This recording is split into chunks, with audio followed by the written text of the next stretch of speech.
देखो कक्षा 5 में आज से वर्कशीट का नंबर 1 कार्य शुरू कर रहे हैं, तो आप अच्छी तरह से इनको उतार लें। पढ़े पहले below are given some sentence. Below मने नीचे, आर गिवन सम सेंटेंस कुछ वाक्य दिए हैं।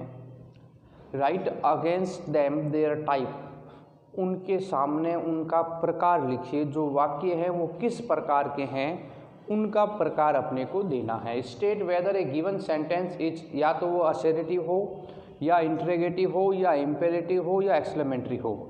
तो असर्टिव, इंट्रोगेटिव, इम्पेरेटिव और एक्सक्लेमेटरी, आपको इनके बारे में जानकारी होनी आवश्यक है। असर्टिव वाक्य होता है साधारण जो वाक्य हो, ठीक है। इंट्रोगेटिव वाक्य होता है प्रश्नवाचक वाक्य, जिसमें प्रश्नवाचक चिन्ह आया हो उसे हम क्या बोलेंगे, इंट्रोगेटिव। इम्पेरेटिव वाक्य होगा जिसमें या तो वो वर्ब से शुरू हो रहा हो।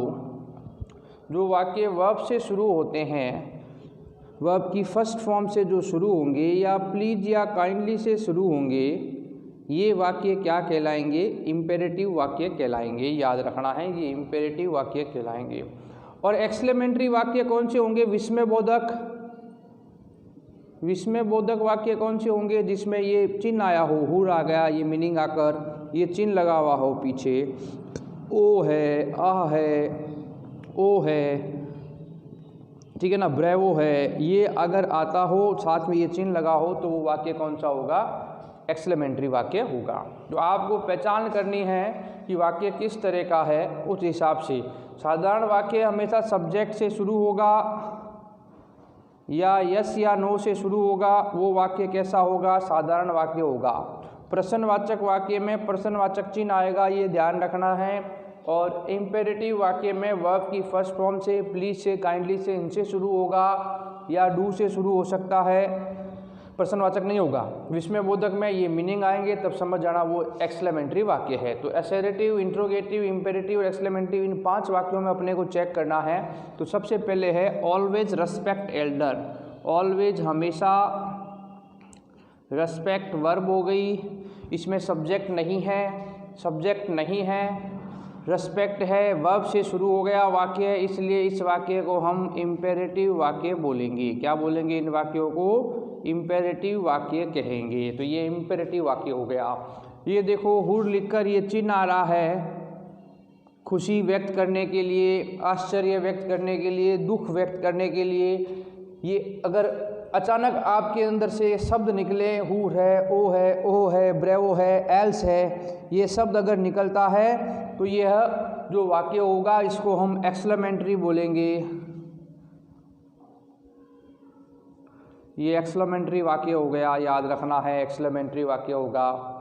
Yes I will come, yes या नो से सब्जेक्ट से शुरू हो जाए वाक्य, वो वाक्य जो है साधारण असर्टिव वाक्य कहलाएंगे, असर्टिव सेंटेंस कहलाएंगे। ये ध्यान रखना है, यस से शुरू हो रहा है। Yes he is my brother, same यही वाक्य है, तो असर्टिव वाक्य में आ गया, ठीक है। Will you from me in time, प्रश्नवाचक चिन्ह लगा हुआ होगा, प्रश्नवाचक चिन्ह है और हेल्पिंग वर्ब से शुरू हो रहा है। हेल्पिंग वर्ब से शुरू हो या डू डज डिड से शुरू हो, डू डज डिड से शुरू हो या WH वर्ड से शुरू हो वाक्य और पीछे प्रश्नवाचक चिन्ह हो, ऐसे वाक्य क्या कहलाएंगे, इंट्रोगेटिव वाक्य कहलाएंगे। उसको हम इंट्रोगेटिव बोलेंगे। ये इंट्रोगेटिव सेंटेंस हो गया।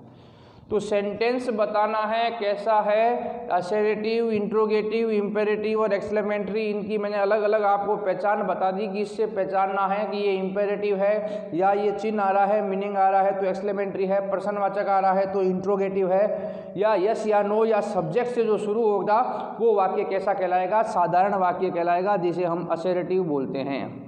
तो ये असर्टिव के बारे में बता दिया, ये इंट्रोगेटिव के बारे में बता दिया, ये मैंने इम्पेरेटिव के बारे में बता दिया, ये एक्सक्लेमेटरी के बारे में बता दिया। तो ये चारों प्रकार से कैसे आपको पहचानना है इसके बारे में आपको बताया।